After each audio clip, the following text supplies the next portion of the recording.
Saludos para todos mis apreciados hermanos y hermanas. Nos da gozo y nos da alegría venir ante ustedes nuevamente a través de los videos. Hoy hablaremos de un tema sumamente importante. Hablaremos del tema de la fuente de Zacarías capítulo 13 versículo 1. Antes de la oración, permítame leer Zacarías 13:1.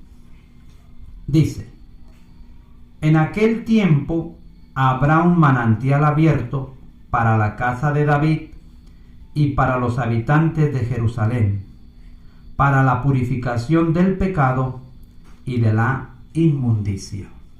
Vamos a orar.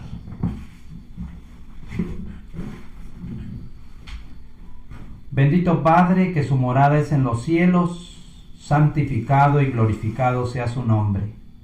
Le damos gracias, Señor, por la oportunidad que usted nos da de compartir su palabra en este momento. Le pedimos, Señor, que el Espíritu Santo nos ilumine, el Espíritu Santo nos use para presentar su mensaje de acuerdo a la ley y al testimonio. Que este mensaje que se ha de presentar sea de bendición para todos aquellos que lo escuchen, donde quiera se encuentre. Se lo rogamos humildemente en el nombre bendito de su Hijo amado, nuestro Señor y Salvador Jesucristo. Amén.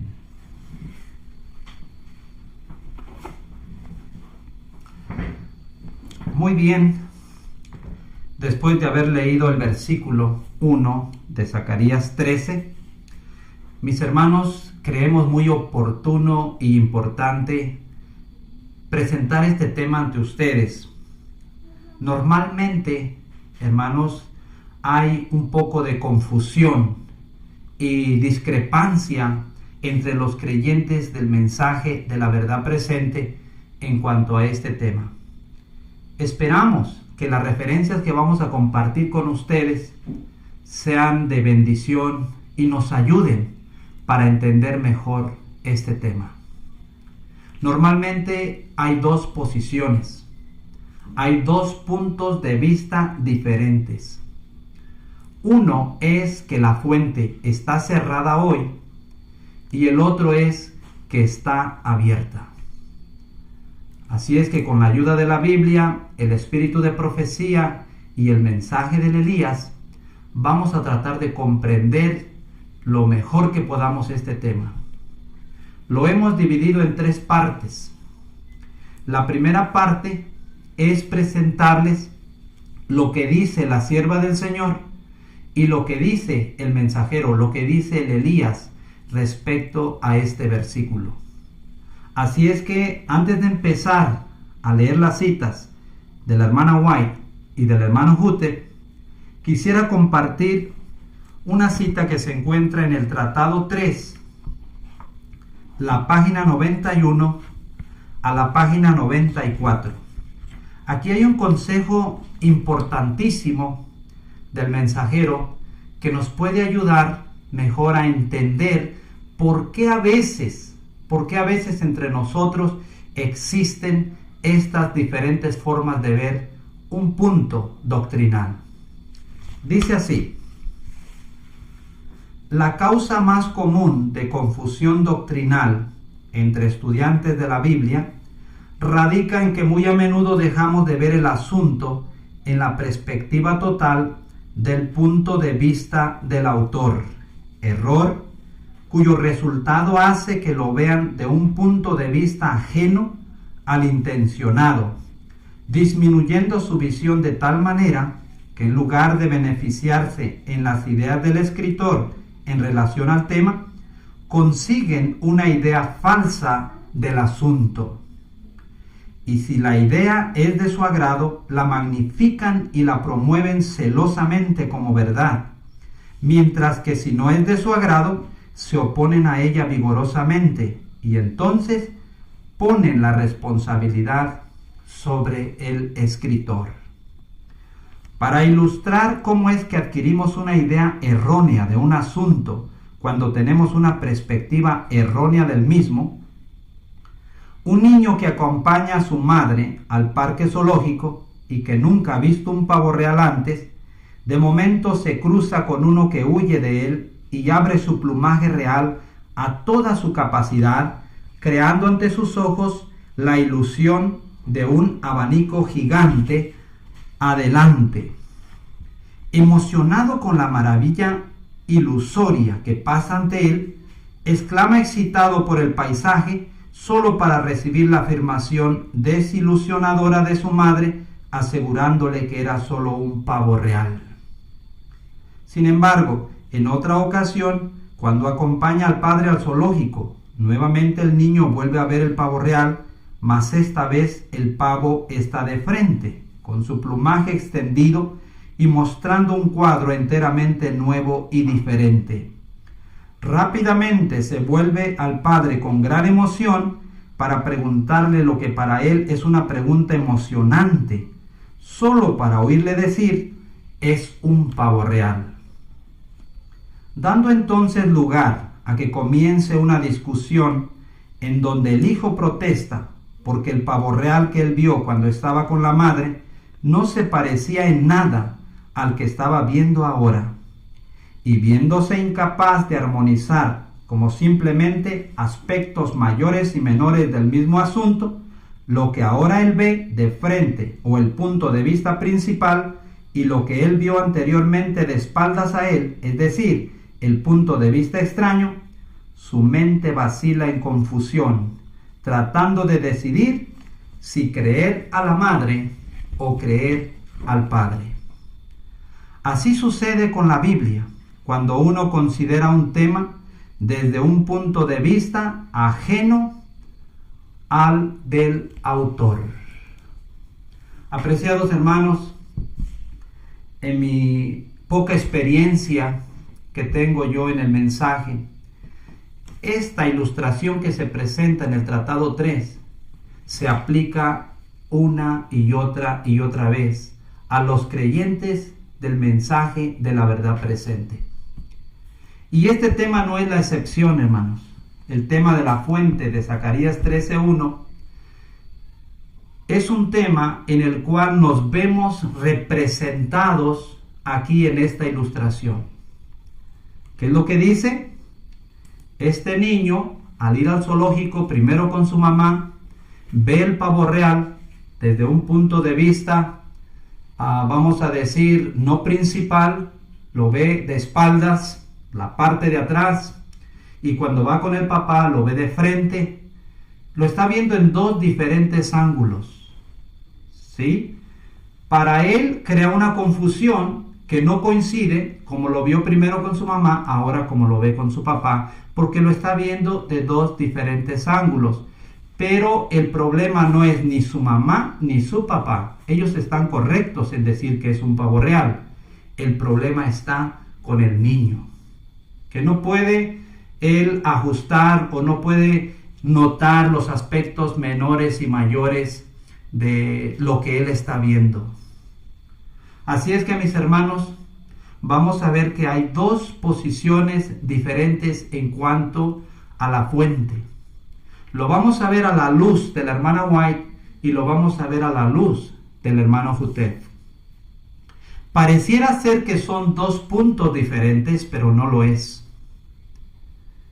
Los dos coinciden, los dos están de acuerdo. El problema no está en ellos, el problema está en nosotros, que al analizar este tema dejamos de verlo de acuerdo al punto de vista del autor, tanto de la hermana White como del hermano Hutef, y lo estamos viendo bajo nuestro propio punto de vista. Así es que si yo lo veo de este lado, mi hermano lo ve del otro lado, lógico que lo vamos a ver diferente. Pero si tratamos de enfocarnos o nos ponemos de acuerdo para ajustar los pormenores y por mayores del tema, vamos a ver que está en perfecta armonía, tanto los escritos de la hermana White como los escritos del mensajero.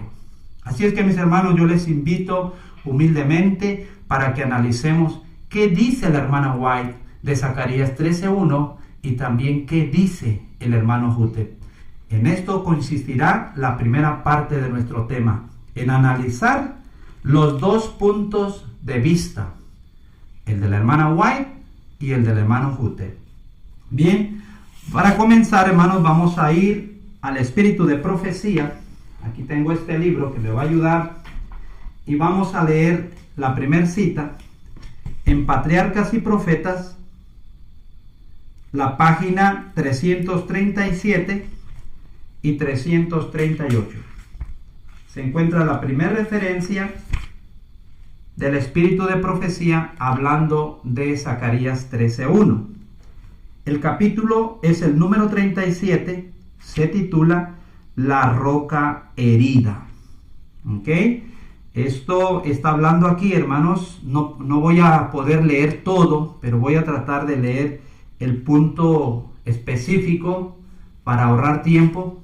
Pero yo les invito que en su tiempo libre ustedes lean la mayor parte del capítulo para saber su contexto general de la lectura. Sin embargo, pues yo voy al contexto de Zacarías 13:1 y es a donde voy a leer.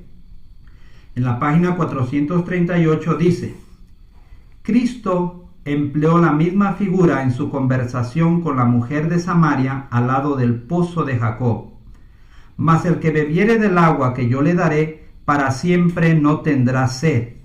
Mas el agua que yo le daré será en él una fuente de agua que salte para vida eterna. Juan 4:14. Cristo combina los dos símbolos. Él es la roca y es el agua viva. Las mismas figuras bellas y expresivas se conservan en toda la Biblia. Muchos siglos antes que viniera Cristo, Moisés le señaló como la roca de la salvación de Israel. Deuteronomio 32:15. El salmista cantó sus loores y le llamó roca mía y redentor mío, la roca de mi fortaleza, peña más alta que yo, mi roca y mi fortaleza, roca de mi corazón y mi porción, la roca de mi confianza. En los cánticos de David, su gracia es presentada como aguas de reposo en delicados pastos, hacia los cuales el pastor divino guía su rebaño. Y también dice: tú los abrevarás del torrente de tus delicias, porque contigo está el manantial de la vida. Y el sabio declara: arroyo revertiente es la fuente de la sabiduría. Para Jeremías, Cristo es la fuente de agua viva. Para Zacarías, un manantial abierto para el pecado y la inmundicia. Bueno, hermanos, esta es la primera cita del espíritu de profecía hablando acerca de Zacarías 13:1 y la aplicación que hace la sierva del Señor aquí en esta escritura es que la fuente es el Señor Jesús. Hay otra página más en Profetas y Reyes, la página 513. Página 513 de Profetas y Reyes. El capítulo se llama La venida del libertador.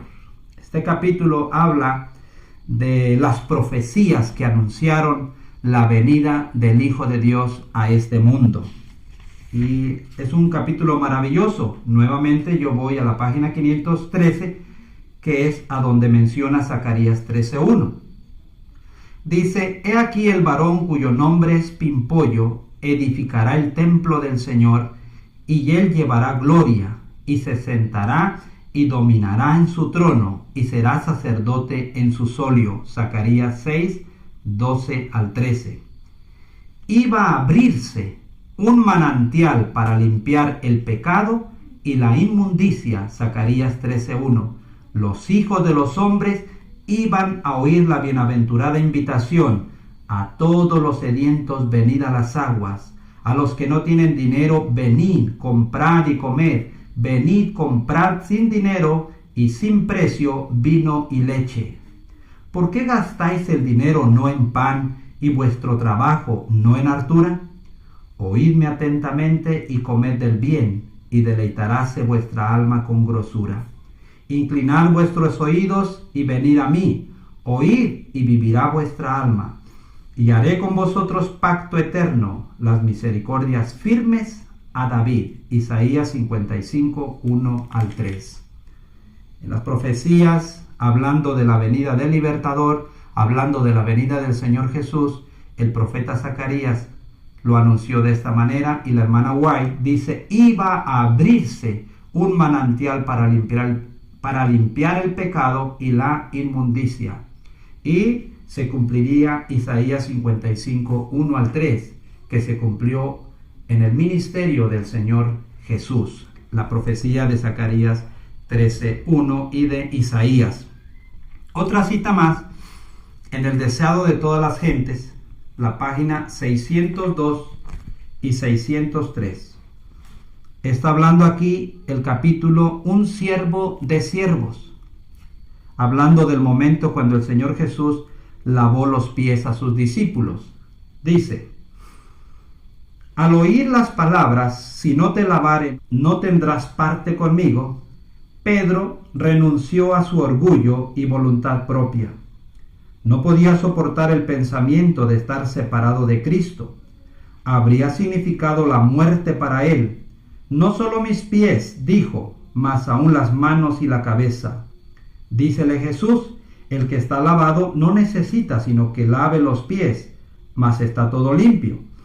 Estas palabras significaban más que la limpieza corporal. Cristo estaba hablando todavía de la purificación superior ilustrada por la inferior. El que salía del baño estaba limpio, pero los pies calzados de sandalias se cubrían pronto de polvo y volvían a necesitar que se los lavase.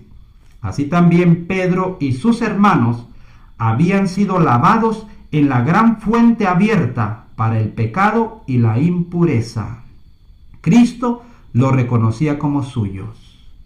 Aquí el deseado de todas las gentes, hermanos, finalmente hablando de este momento cuando el Señor Jesús lavó los pies de los discípulos. Claro que esto solamente era un rito, una ceremonia de una limpieza aún más grande que el Señor realizaría, y lo dice: Pedro y los discípulos fueron lavados en la gran fuente que habría de ser abierta. ¿Cuál fuente?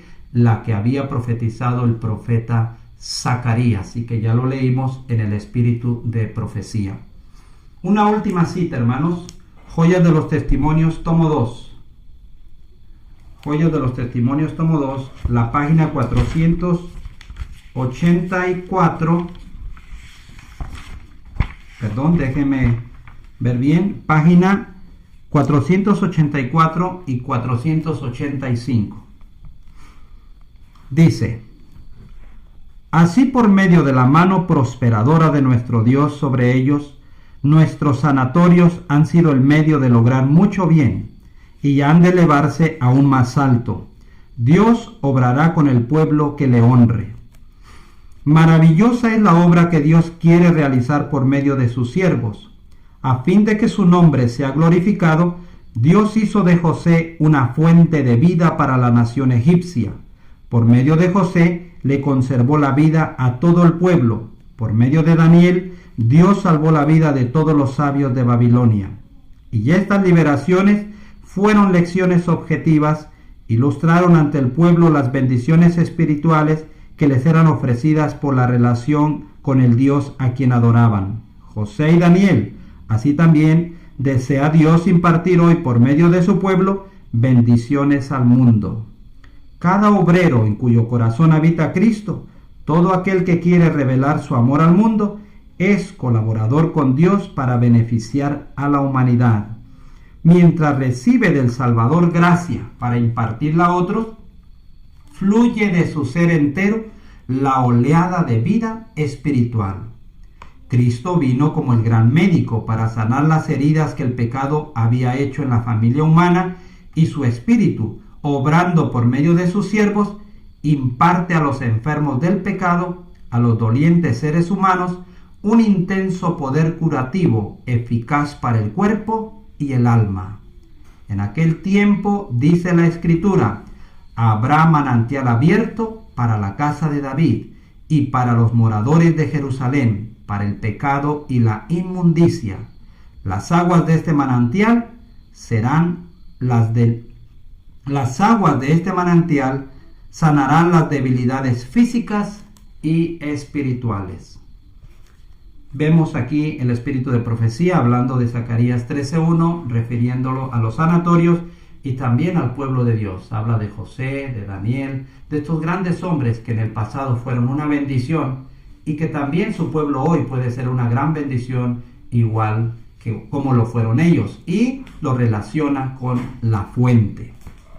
Bien, hermanos, aquí tenemos ya lo que el espíritu de profecía nos dice respecto a Zacarías 13:1.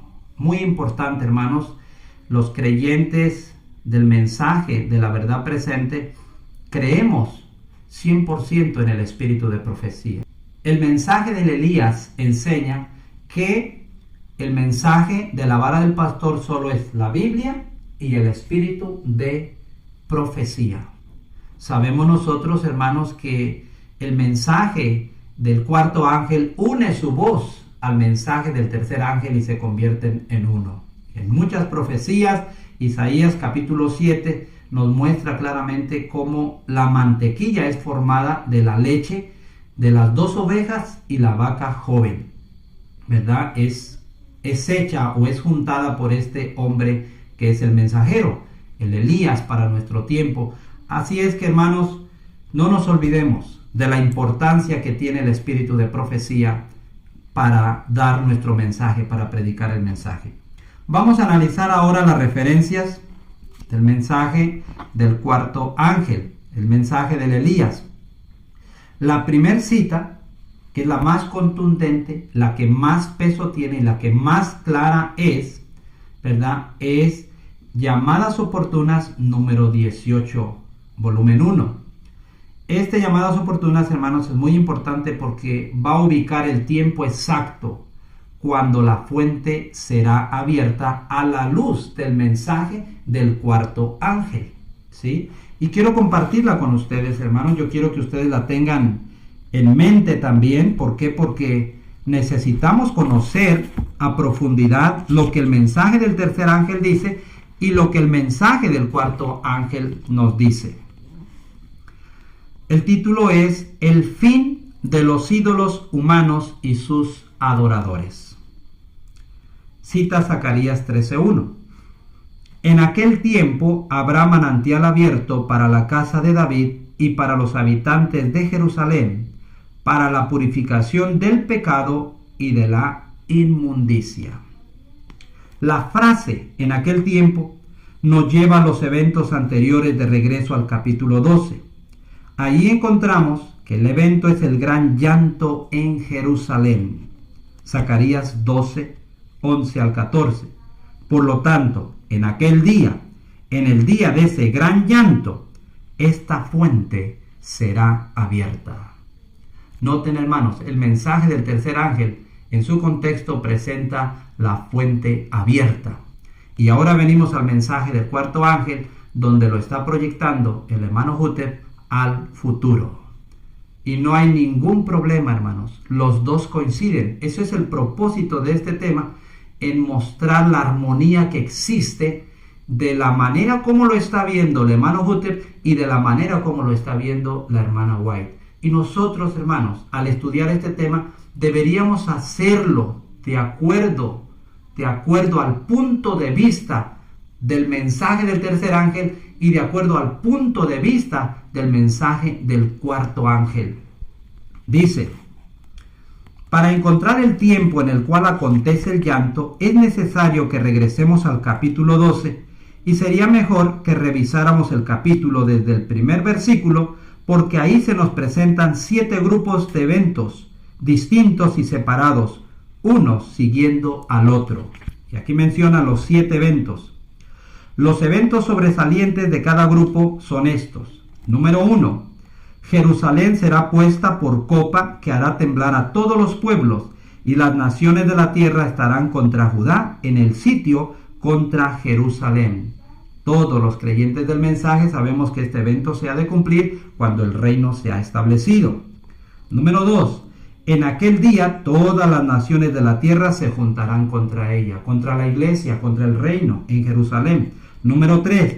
En aquel día el Señor herirá con pánico a todo caballo y con locura al jinete, y él también abrirá sus ojos sobre la casa de Judá. Los capitanes de Judá dirán en su corazón: tienen fuerza los habitantes de Jerusalén en el Señor de los ejércitos, su Dios. 4. En aquel día Jerusalén será habitada otra vez. 5. En aquel día el que entre ellos fuere débil será como David, y la casa de David será como Dios. 6. En aquel día el Señor procurará destruir todas las naciones que vinieren contra Jerusalén.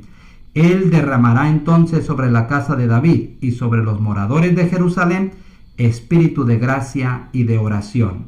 Y 7. En aquel día habrá un gran llanto en Jerusalén. Los 7 eventos, hermanos. Y como dice acá en la página anterior, que es en la página 13, en el primer párrafo: por lo tanto, en aquel día, en el día de ese gran llanto, esta fuente ha de ser abierta. Así es que, hermanos, todos los creyentes del mensaje de la vara del pastor sabemos que el contexto, el punto de vista del mensajero del Elías, hablando de Zacarías 13:1, su aplicación es en el reino.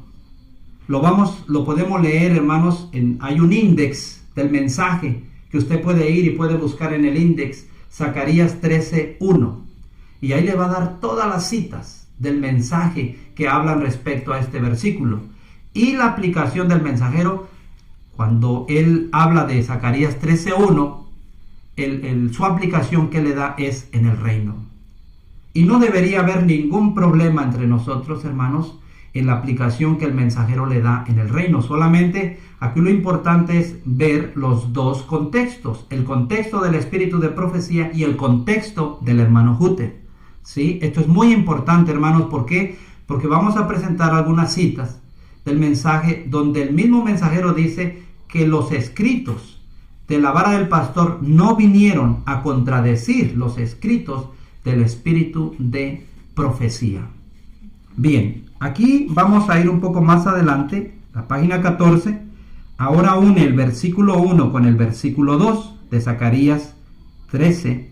Dice: y en aquel día, dice el Señor de los ejércitos, quitaré de la tierra los nombres de las imágenes y nunca más serán recordados, y también haré cortar de la tierra a los profetas y al espíritu de inmundicia. Unido el versículo 1 con el versículo 2. Hay otra obra que el Señor hace. Dice, 2 cosas sobresalen claramente en estos versículos: que la casa de David debe venir a la existencia antes que la fuente o manantial de purificación sea abierta. Que la purificación comienza cortando de la tierra los nombres de los ídolos y arrojando de la tierra a los falsos profetas y a los espíritus inmundos. En nuestro estudio anterior del capítulo 10 de Zacarías aprendimos que estos ídolos son de la clase que hablan que ellos son hombres. Por lo tanto, no hay duda que estos son hermanos ministros que predican de sí mismos en lugar de predicar a Cristo, a quienes los laicos idolatran. En la parte 2 de nuestro tema, hermanos, hemos de hablar de ciertos puntos como este que menciona aquí, llamadas oportunas. En el punto número 2 dice que la purificación comienza. ¿Ok? ¿Cuál purificación? La que se describe en Zacarías 13:1, porque de eso está hablando.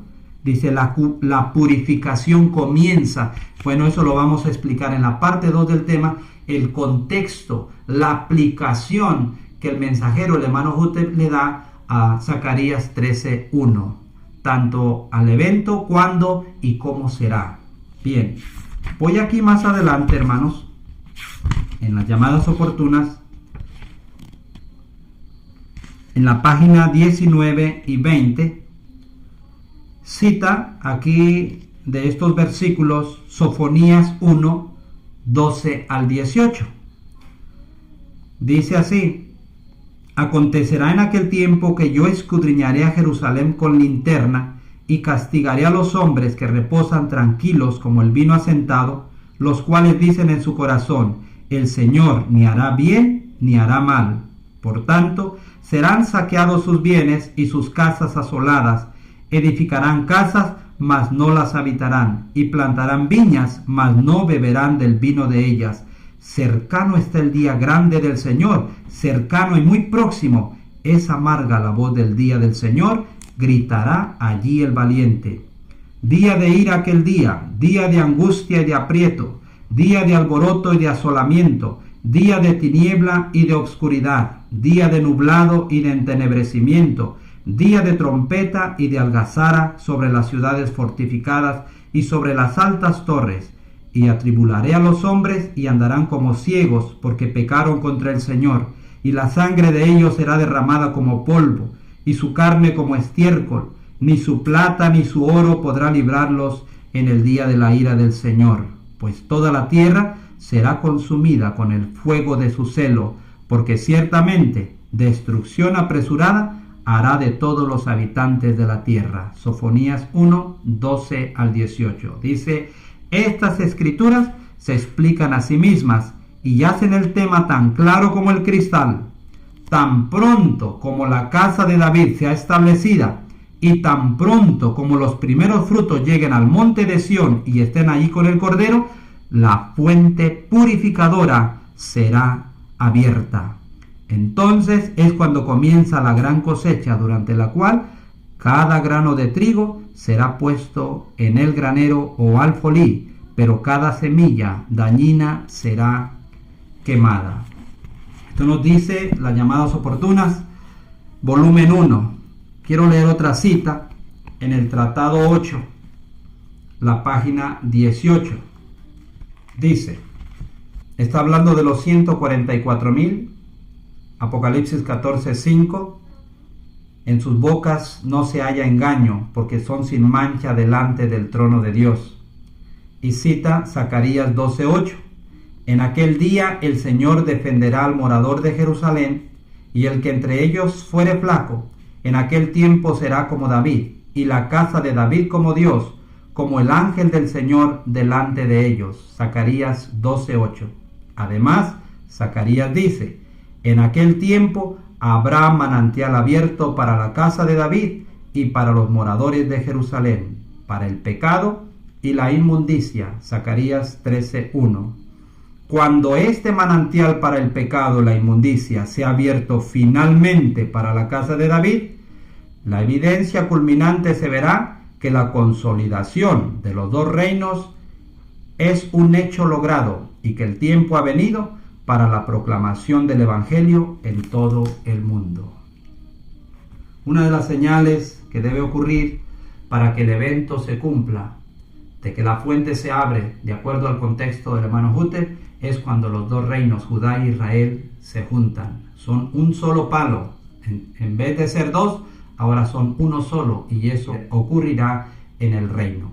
Hay otra cita en Llamadas Oportunas, volumen 2, número 44, página 48, hablando del reavivamiento y la reforma.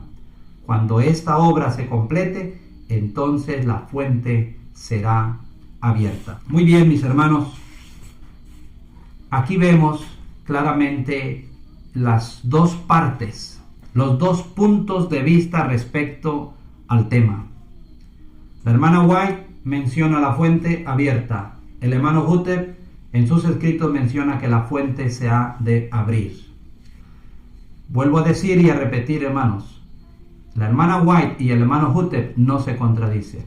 Entre ellos no hay ningún problema. Ellos están en armonía y están de acuerdo. El problema es entre nosotros.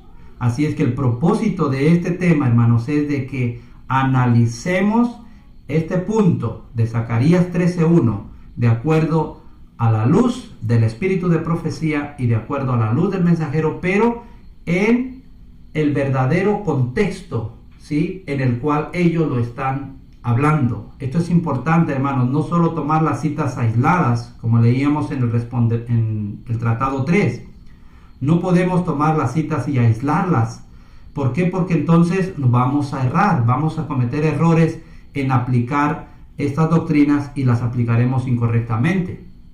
Así es que voy a leer dos citas del mensaje de la vara hablando de la relación de los escritos de la hermana White con los escritos del hermano Hutep.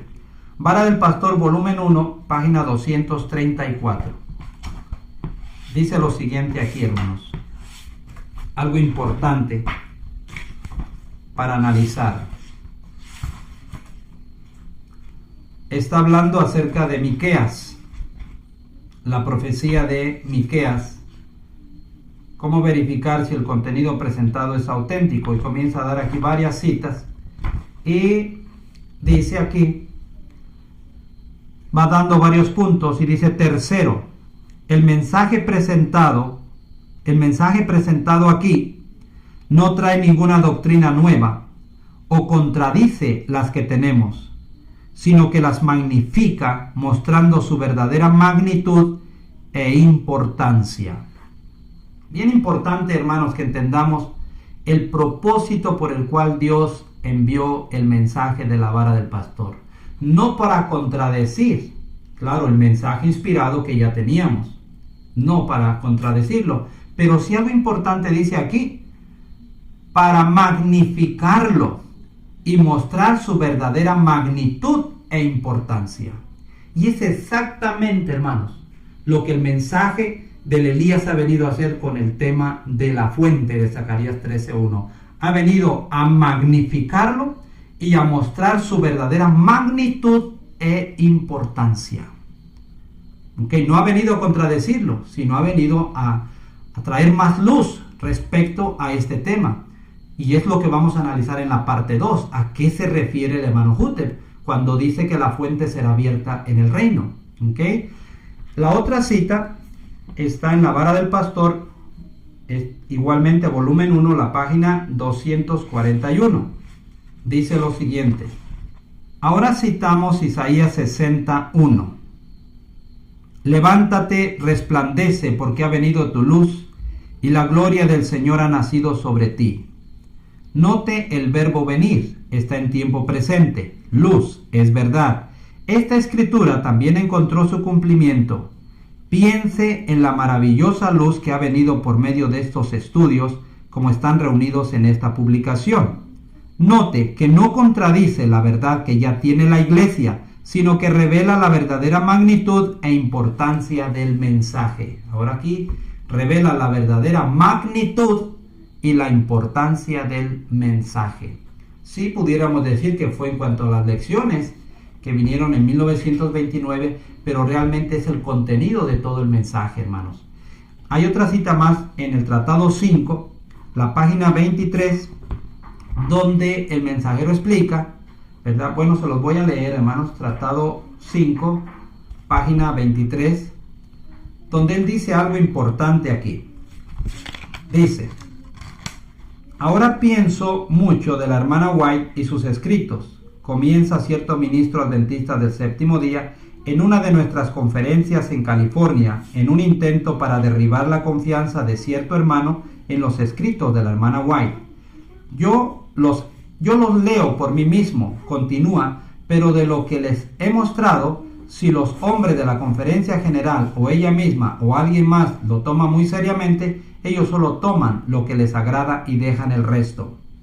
Mientras los oficiales adventistas del séptimo día desfraternizan a los que aceptan la vara, argumentando que contradice los escritos de la hermana White, ellos toleran tan subversiva declaración como la antes citada y permiten a su autor mientras reciben el salario para continuar en su obra profana. Hermanos, desde que el mensaje vino, esa ha sido un arma que la iglesia usa en contra del mensaje. Tengan cuidado, no escuchen, porque ese mensaje contradice los escritos de la hermana White y con eso atemorizan al pueblo. Pero eso es falso, eso no es correcto, eso siempre el mensaje dijo, eso no es verdad. El mensaje no contradice, el mensaje viene a poner en su lugar las declaraciones de la hermana White y viene a acrecentar, a traer más luz sobre los temas que ella misma habló, pero ahora con la luz del mensaje del cuarto ángel, pues quedan mucho más claros. Y esto es, hermanos, esto es en cuanto al tema de la fuente. El mensaje de la vara del pastor vino a acrecentar, a traer más luz respecto a este tema maravilloso, pero en ninguna manera contradice lo que ya se ha escrito en el espíritu de profecía. El Señor les bendiga, hermanos. Esperamos nos acompañen y escuchen la segunda parte de este tema, donde vamos a analizar claramente el contexto de la hermana White. Bueno, ahí ya no se va a ver mucho porque es claro, el contexto, su aplicación de ella es muy claro, pero sí vamos a analizar las declaraciones del hermano Hutter, su contexto, su aplicación, hermanos, para no errar. Acordémonos, veamos el tema de acuerdo al punto de vista del autor, no mi punto de vista personal, hermanos, sino el punto de vista del autor y general. Uno de los puntos bien importantes, hermanos, para no errar al estudiar los escritos de la vara del pastor, cada punto debe coincidir con todo el mensaje. Debemos compararlo con todo el mensaje. El mensaje de la vara, hermanos, solo tiene una nota, si lo queremos llamar así, una nota tónica, ¿sí? El sellamiento de los 144,000. Todo el mensaje va hacia allá, apunta hacia allá. Así es que no es difícil entender el mensaje de la vara del pastor. Cualquier punto debe armonizar con todas las declaraciones que el mensajero ha hecho respecto al punto doctrina que estemos estudiando. La paz del Señor sea con cada uno de ustedes. Amén.